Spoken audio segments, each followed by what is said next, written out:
Fala aí pessoal, como é que vocês estão? Tudo bem? Então, estamos aqui para mais um vídeo para poder passar a matéria dessa semana para vocês e o tema é alteridade. Basicamente, a alteridade é a capacidade de olhar para o outro, que tem uma outra vida, uma outra forma de compreender a realidade e aceitar e reconhecê-lo como outro, diferente de mim, beleza? Só que não é só isso a aula de hoje. Eu vou explicar um pouco para vocês, eu separei em 4 aspectos. Eu vou até olhar minha cola aqui para não me perder. O que é natureza e cultura, nós vamos retomar o da semana passada para poder dar um gancho para essa semana. Alguns elementos da cultura para vocês entenderem melhor esse lance de cultura. O que é alteridade, explicar um pouquinho sobre ela. E depois a alteridade na prática. 4 pontos, beleza? Porque eu vou começar falando de natureza e cultura para dar o gancho e vocês entenderem a funcionalidade aí de falar de alteridade. Bom, o que é natureza e cultura? Natureza, basicamente, é tudo aquilo que nos foi dado, que está posto, que nós não fizemos alteração nenhuma, que não sofreu uma alteração do homem. Então isso é natural, como por exemplo, as estrelas, os vulcões ou um monte de coisa da natureza que o homem ainda não tocou, não mexeu, não provocou e não alterou.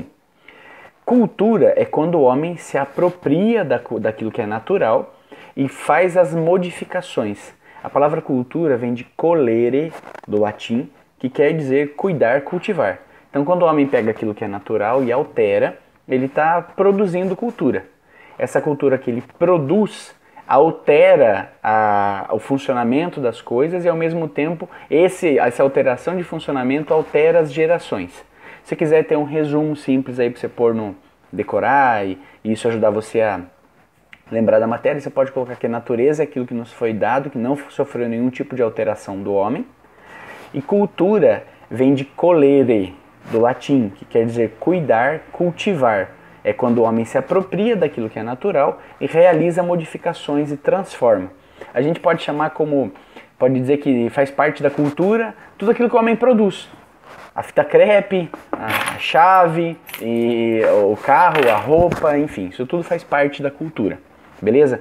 Você percebe que é bem diferente de quando a gente pensa em a cultura é ouvir Bach, cultura é ouvir Vivaldi. Isso faz parte, mas quando a gente fala cultura em filosofia e sociologia, a gente está querendo dizer isso tudo que o homem altera da natureza, beleza? Então, primeiro, que é a natureza e cultura, fiz um resumo rapidão aqui. Quais são os elementos da nossa cultura. Então, tipo assim, se a cultura é tudo aquilo que o homem pega da natureza e se apropria e modifica e transforma, nós estamos falando de coisas físicas como a fita crepe, mas a gente está falando também de hábitos, conhecimentos, a gente está falando de valores, a gente está falando de modo de se vestir, modo de pensar o mundo, tudo isso, não é só... Porque como a gente disse na aula passada, o animal na natureza, ele não faz nenhum tipo de alteração. Ele faz assim, alteração, ele come, ele defeca, ele cruza, ele procria, essas coisas assim. Mas ele não altera propriamente, ele simplesmente segue o fluxo da coisa. Agora o homem não, como a gente tem uma capacidade de racionalidade diferente, a gente tem capacidade de linguagem, a gente tem capacidade de se comunicar, a gente faz um descobrimento novo diante da natureza e passa para a próxima geração, e assim vai passando. Então isso vai desenvolvendo a cultura, que não é só física, é também história, é também conhecimento. Por exemplo, ele faz parte tô na segunda parte, tá, da aula, são 4, tô na segunda. Faz parte dos elementos da natureza o nosso conhecimento das coisas. A gente foi desenvolvendo ao longo do tempo meios, por exemplo, de plantar. A gente foi entendendo como é que é a melhor forma de plantar, qual que é a melhor época do ano para se plantar. E isso tudo não ficou só tipo nossos bisavós que tiveram conhecimento disso e passaram para os netos. Olha, melhor época... Eu não entendo de planta, gente, então não vou saber falar um exemplo concreto. Mas eu sei que isso existe. Eu sei que, por exemplo, melhor época de podar sei lá mesmo, não sei. Mas melhor época de podar é no inverno. Então você vai podar as árvores lá no inverno. Aí a melhor época de podar, sei lá o que, como a melhor forma de cultivar de tal planta é colocar tal tipo de adubo. Aí o cara um dia, como ele tem racionalidade, ele não simplesmente segue o fluxo, que nem o animal, ele não planta. Ele colhe o que está plantado ali. Esse elemento da cultura, o conhecimento, a gente absorve ele, passa para a próxima geração, que fala, então eu vou sofrer menos da próxima vez, né? Do que o meu anterior que teve que descobrir isso. e aí ele aprimora isso e passa para a próxima geração, que aprimora e passa para a próxima geração. Isso graças, lógico, à nossa capacidade de racionalidade, mas expressa aí na nossa linguagem, na nossa facilidade de falar com as próximas gerações. Eu nunca vi um cachorro fazendo reunião com os outros cachorros e falando, ó, é o seguinte, vou ensinar para você o que eu aprendi. Aquela roda que gira lá, ela não faz nada, não precisa latir para ela. Não rola isso. Isso acontece com os seres humanos. Então, faz parte dos elementos da cultura. O nosso conhecimento, seja no combate à doença, seja na plantação, mas não é só isso. Tem também, vou ver minha cola aqui para não me perder. O funcionamento próprio da sociedade é um elemento da cultura. Como, por exemplo, cada cultura... e aqui é interessante, tá passando batido. Faz parte da cultura essa alteração que o ser humano faz. Mas cada região, não só região territorial, mapa, mas também cada região, cada povo, cada grupo de pessoas vai desenvolvendo mais ou menos a sua cultura. Então a gente pode perceber que existem várias regiões do mundo, vários grupos do mundo que foram mais ou menos desenvolvendo uma sociedade diferente uma da outra. O que eu estou querendo dizer com isso? Que para o grupo X, a função do casamento é uma. Para o grupo Y, a função do casamento é outra. Para o grupo, sei lá eu qual, a função do casamento, como eles entendem casamento, é outra.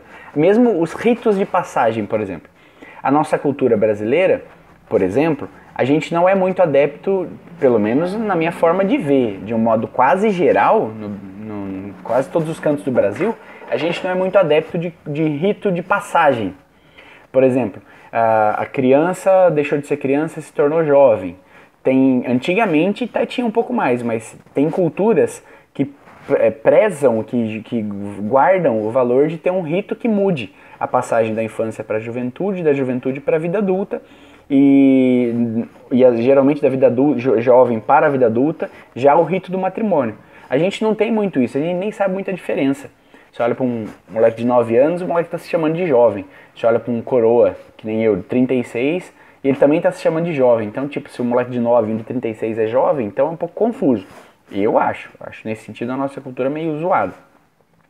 Mas existem algumas culturas que têm um rito de passagem. Por exemplo, eu lembro de ouvir histórias que era comum a criança sentar numa mesinha menor para comer.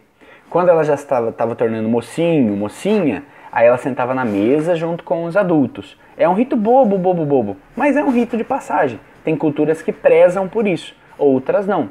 Por exemplo, para você demonstrar que você já estava apto para casar, para assumir uma família, um esposo, uma esposa, tinha um rito de passagem que meio que você provava isso, vamos dizer assim. Isso é comum em algumas tribos indígenas. Você procurar na internet, você acha alguns exemplos aí, eu não vou falar muito sobre isso. Mas enfim, o funcionamento da sociedade, para que serve um casamento, os ritos de passagem, essas coisas, e não só isso, qual é a função da religião na sociedade, tudo isso mais ou menos cada grupo foi criando o seu modo e foi desenvolvendo a sua cultura. Também tem alguns valores que são muito fortes em uma sociedade, na outras nem tanto, na outra são outros valores. Por exemplo, valor como coragem. Tem culturas, tem grupo de pessoas que valorizam muito esse valor da coragem. Olham para a mulher corajosa, mulher forte e falam, nossa, que coragem que tem essa mulher. Olha para o homem valoroso, um homem forte, nossa, mas que coragem que tem esse homem. Patriotismo. Tem algumas culturas que valorizam quando a pessoa... que dão valor para isso, que é o patriotismo, que o amor pela pátria está muito forte, outras o amor pela pátria já não está tão forte. A questão musical, tem cultura que valoriza muito a música, tem cultura que não valoriza, tem cultura que valoriza muito tal música e a outra valoriza muito tal música. Outra coisa que é interessante analisar de cultura também, já estou acabando essa parte dos elementos da cultura, vou tentar fazer esse vídeo e ficar com uns 20 e pouquinhos minutos só. São símbolos. Se você for analisar, cada cultura tem um conjunto de símbolo que é próprio. Por exemplo, que eu não tenho um cabedal tão grande de exemplos bem práticos para dar. Mas, por exemplo, você olha o vestimento, a vestimenta, as roupas do povo, sei lá, dos africanos. a gente enxerga, quando a gente vê pela internet, por documentário, por coisas assim, a gente vê aquelas roupas muito coloridas, carregadas de símbolo, de desenho, de coisa e tal. Isso para eles é muito forte, é muito próprio da cultura deles. E eles gostam, eles amam isso, e é um símbolo muito bonito para eles.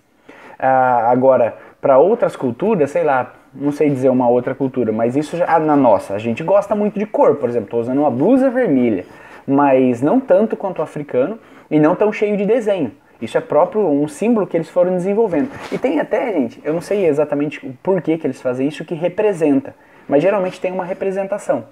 Mas até tipo assim, cumprimento.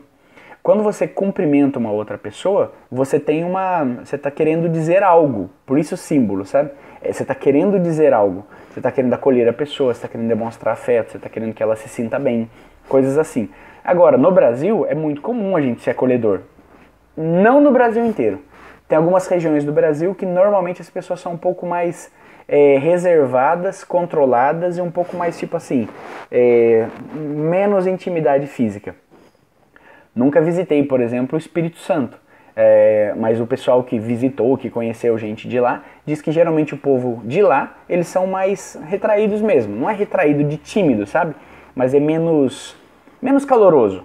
Agora você pega, por exemplo, o povo carioca, de um modo geral, eita, é um carinho, é um cuidado. Ou, por exemplo, o povo do interior de Minas, que é da onde eu sou. Você chega na casa das pessoas, já vão pondo você para sentar, para tomar um café, tudo isso é oferecer um café.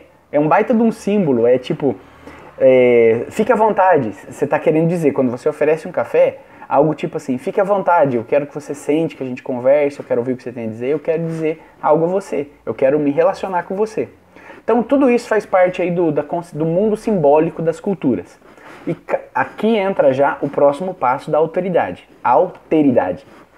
Quando eu olho para uma cultura, a minha cultura principalmente, esse conjunto de coisas, o que eu entendo, fui aprendendo dos meus pais, fui aprendendo da sociedade que eu vivo, fui aprendendo do grupo de pessoas que eu frequento, mas como eu entendo família, como eu entendo os valores, como por exemplo eu citei aqui coragem, citei o patriotismo, a gente pode citar, sei lá, um monte de outros exemplos, como eu entendo os conhecimentos que eu fui adquirindo, o conjunto de símbolos, aqui nessa fala minha, eu já fui passando um pouco, querendo ou não, isso é inevitável, da minha concepção de mundo, daquilo que é a minha cultura. Quando eu olho outras pessoas que vivem mais ou menos parecidas comigo, eu me identifico, rola uma identificação. A gente pode pensar isso a nível, por exemplo, nacional de Brasil. Em muitas coisas, todos os brasileiros se identificam. Em muitas coisas. Então a gente se identifica como um povo brasileiro. Mas como é um país muito grande, cheio de muitas influências de outras culturas, então a gente é bastante fragmentado no sentido de que tem várias culturas dentro da cultura brasileira, propriamente dito. E a cultura brasileira é essa miscigenação toda, de um monte de gente pensando diferente. Bom, então você tem aí um grupo, nação, aí você tem o seu estado, por exemplo, eu sou mineiro de nascimento, do interior de Minas, eu aprendi uma série de coisas lá, desse tipo de cultura, desse tipo de modo de ver o mundo. Isso é importante, gente. Cultura é essa alteração que o homem vai fazendo, mas ela vai causando uma forma diferente de ver o mundo mesmo. Então, tem lá a cultura mineira do interior de Minas, só que aí também tem a influência do grupo de pessoas que você mais convive, tem a influência do estilo de música, o grupo de pessoas que você convive, que ouve, e aí vai causando, você acaba gerando mais ou menos pequenos grupos, vamos dizer mais ou menos assim, que você se identifica. Deu pra entender? Sei lá, às vezes na escola mesmo você tem isso, você olha pro grupo da molecada que escuta rock, e você gosta de rock.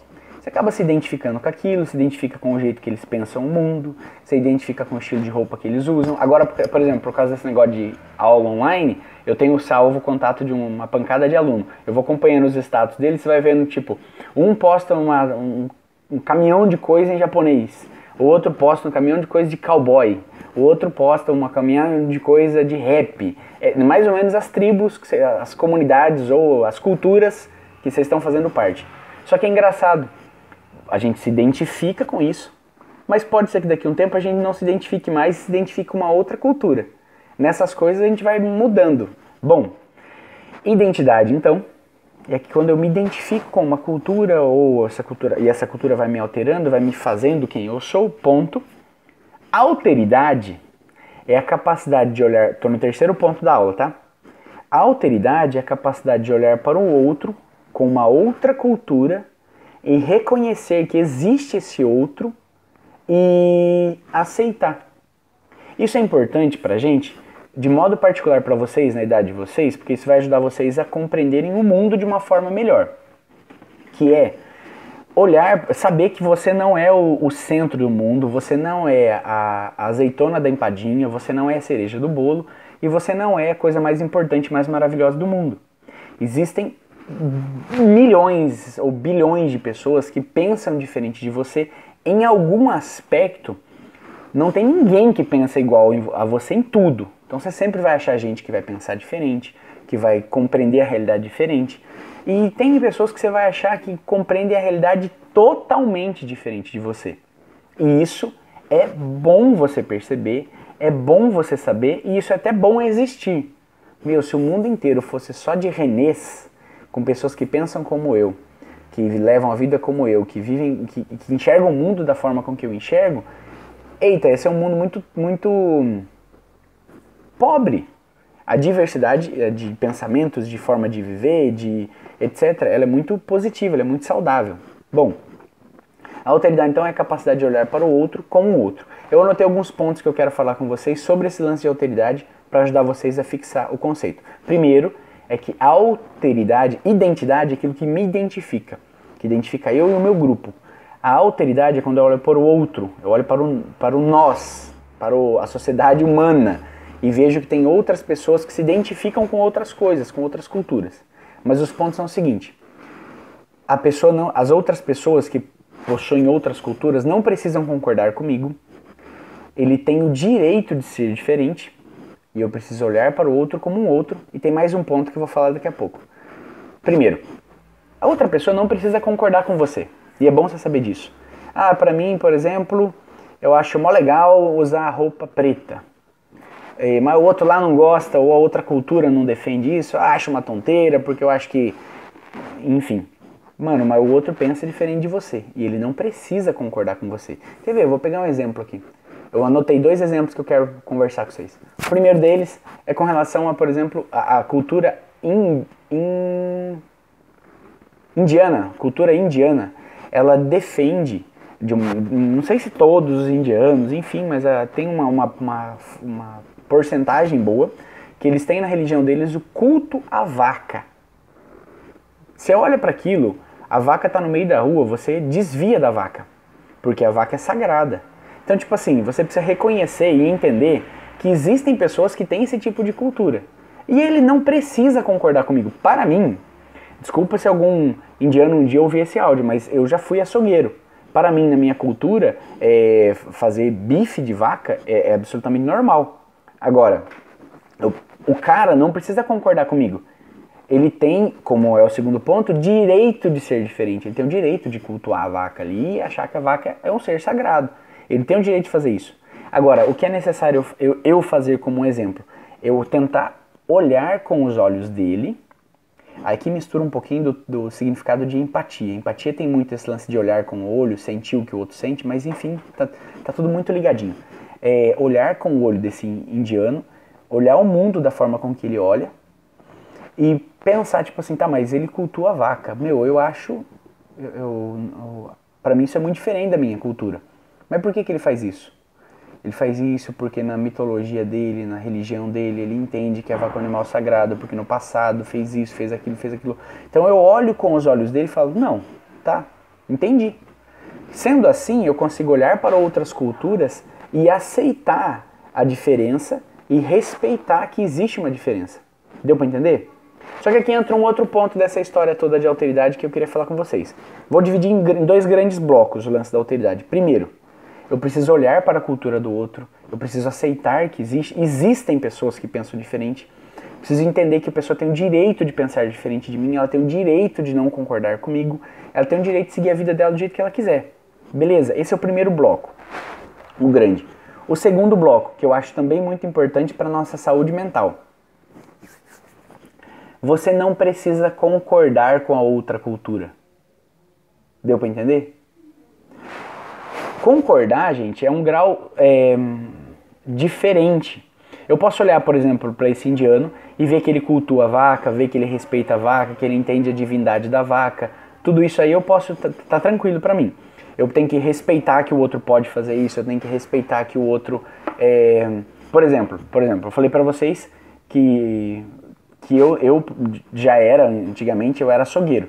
Então eu não tenho problema em comer carne de vaca e nem de preparar carne de vaca em nenhuma espécie. Só que respeitar o outro tem a ver com...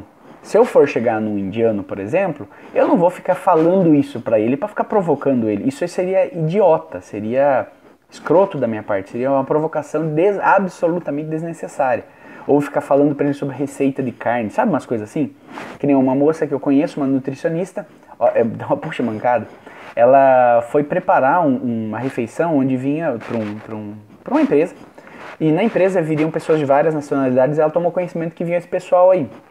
Gente, com relação a essas coisas, tem cultura que pensa em tudo, que enxerga o mundo de maneiras absolutamente diferentes. Por exemplo, tem gente que não come carne de porco, tem gente que não come carne de vaca, tem cultura que não come animal sufocado, tem cultura que não faz isso, não faz aquilo. E essa moça quis agradar, no sentido de não quis provocar, quis fazer um negócio bacana para todas as culturas que estavam presentes ali. E tinha esse povo indiano. Aí ela foi e cuidou da refeição deles de tal modo que não tivesse nenhum tipo de carne de vaca ali. E eu não sei se eles têm mais alguma restrição com algum outro alimento. Mas ela fez todo o cuidado. Mas ela cometeu ela deu a mancada, foi absolutamente sem querer, ela ficou morrendo de vergonha. Porque ela reconhece a diferença do outro e respeita. Mas absolutamente sem querer, ela colocou uma bolacha passatempo para comer e tinha desenhinho de vaca. E ela percebeu que o pessoal daquela cultura, tipo, aquela bolacha, eles não colocam, tipo... É como se fosse, por exemplo, eu sou católico. Se a gente servisse bolachinha com imagem de Jesus crucificado, entendeu? Eu falei, mano, para, isso aqui, você tá zoando? Eu não ia concordar. Então eles também não concordam. O que ela fez? Ela retirou porque ela viu que aquilo ofendia. Ela não tinha essa intenção. Então reconhecer o outro como um ser diferente é uma coisa e é necessário. Agora, concordar com o outro, você não tem... Na verdade,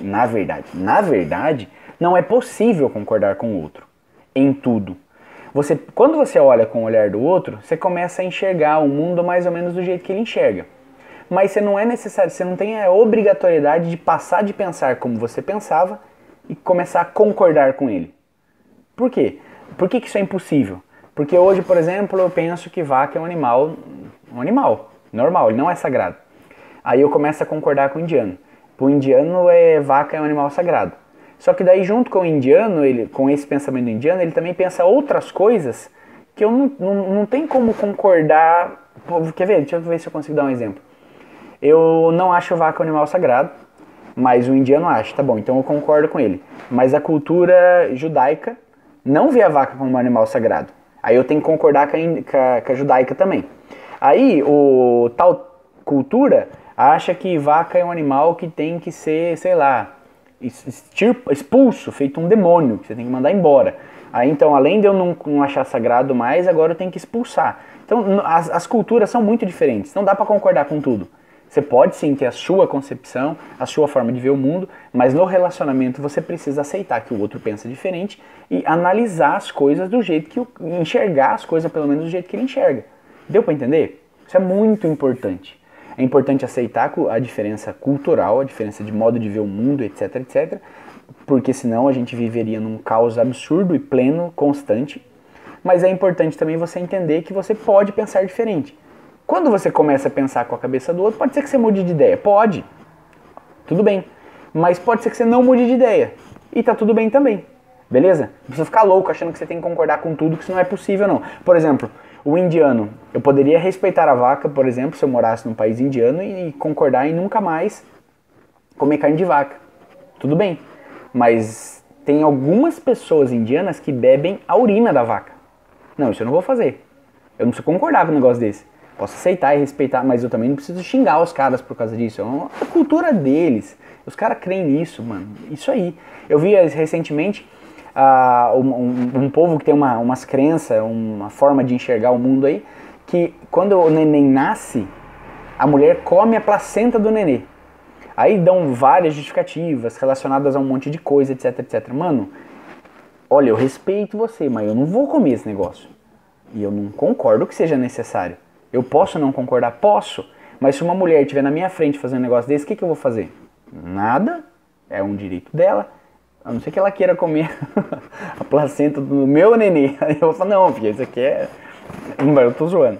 Bom, última coisa, alteridade na prática. Falei que ia durar 20 minutos, já tá com quase 30, mas fazer o quê? Alteridade na prática. Tem um lugar que você precisa, assim, eu falei pra vocês de cultura indiana, eu não lembro se eu falei nesse vídeo, porque eu gravei umas 4 vezes antes, de cultura japonesa, tem uma série de culturas diferentes, etc. Mas no seu relacionamento, no seu dia a dia, por exemplo, você não tem esse choque de cultura com os indianos no dia a dia, esse choque de cultura com os japoneses, com os africanos, com os americanos, com os alemães, com os russos no dia a dia. Tem? Não, você não convive com esse tipo de gente. Pode ser que conviva, sei lá. Mas de um modo geral, não. Mas você tem um choque de cultura constante dentro da sua casa, e eu tenho certeza disso, e talvez você já saiba do que eu estou falando. Seu pai, a sua mãe, seu avô, sua avó, seu tio, sua tia, os mais velhos. É engraçado porque, assim, os mais velhos, eles nasceram numa outra cultura.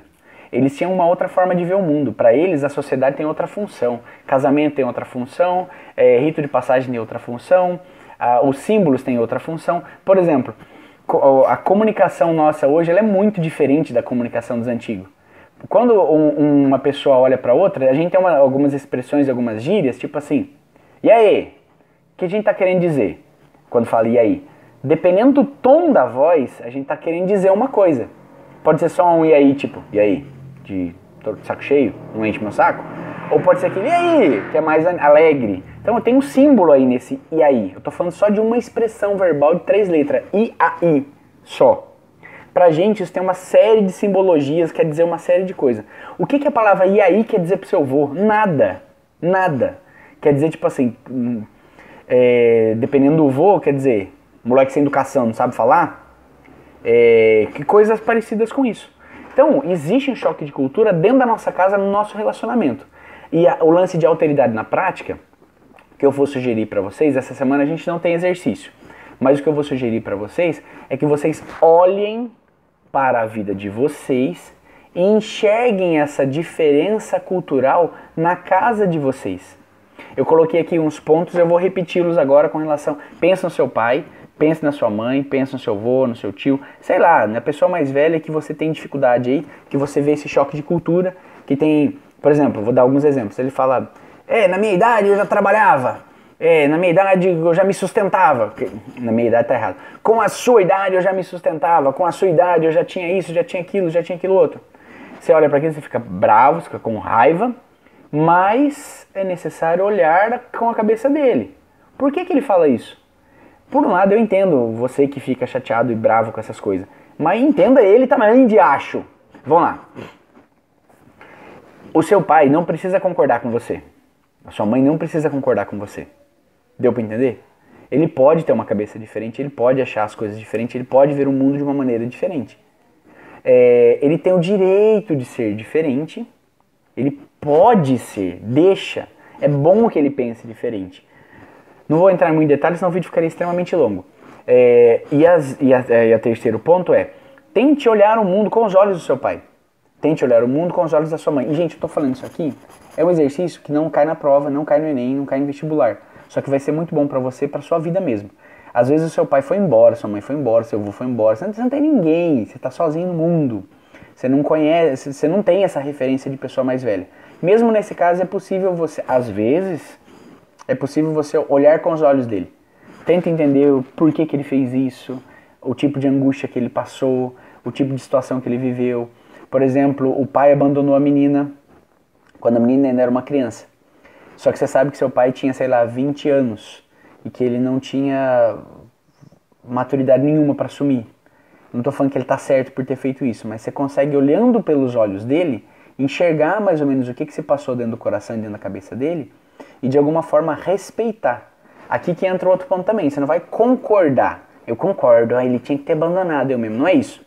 Mas você vai olhar e vai entender e aceitar. Fala, não, ele pensa diferente, tem uma vida diferente. A partir dessa diferença, que ele se tornou uma pessoa completamente diferente de mim. Para ele, por exemplo, abraço, beijo, carinho, não quer dizer nada. E para mim quer dizer muita coisa. Ou o contrário. Ah, minha mãe é muito pegajosa, meu pai é muito pegajoso, abraça, beija. E eu não gosto disso. Eu enxergo as coisas de um jeito diferente. Então existe esse choque. Aceite que existe essa diferença. Acolha que existe essa diferença. Respeite o outro com essa diferença dele. Olhe o mundo a partir dos olhos do outro. E se for preciso, dependendo da situação, se você conseguir entender e mudar a sua opinião, aceite a opinião do outro. Aceite a cabeça do outro. Comece a enxergar um mundo um pouco melhor, um pouco diferente daquilo que você enxergava. Ou não. Tem situação que você vai olhar e falar, não, realmente não concordo. Meu pai não tinha que ter ido embora, minha mãe não tinha que ter ido embora, meu pai tinha que trabalhar mais, minha mãe tinha que sei lá o quê. Enfim, beleza? Então não tem exercício essa semana. Mas eu falei pra vocês de natureza e cultura. Expliquei os elementos da cultura. Esses elementos da cultura, por exemplo, pode pensar na sua família aí. Seu pai, sua mãe, eles têm outros elementos de cultura. De símbolo, de conhecimento, de valor. Para ele, por exemplo, para ela, por exemplo, às vezes o valor de ser uma pessoa trabalhadora é forte. Para você, nem tanto. Então, voltando, natureza e cultura, elementos da cultura. O que é alteridade, que é olhar o outro e aceitar o outro como o outro. E, por fim, a alteridade na prática. Fechou? Desculpa aí o tamanho do vídeo, 30 minutos, mas é isso aí. Ah, se você chegou no vídeo até aqui, não faz diferença falar mais 30 segundos, né? Eu tenho feito esses vídeos com o intuito de ajudar no ensino, para ficar um pouco mais dinâmico, para poder me comunicar melhor com vocês e falar, porque eu gosto disso e sei que isso é mais prático de entender. E às vezes o vídeo fica um pouco longo, mas a minha perspectiva é tipo assim, vocês vão perder aí 33 minutos assistindo esse vídeo. A minha aula tinha 90. Então essa semana, por exemplo, eu não vou dar nenhum exercício. Então ainda sobra um tempo. Deu para entender?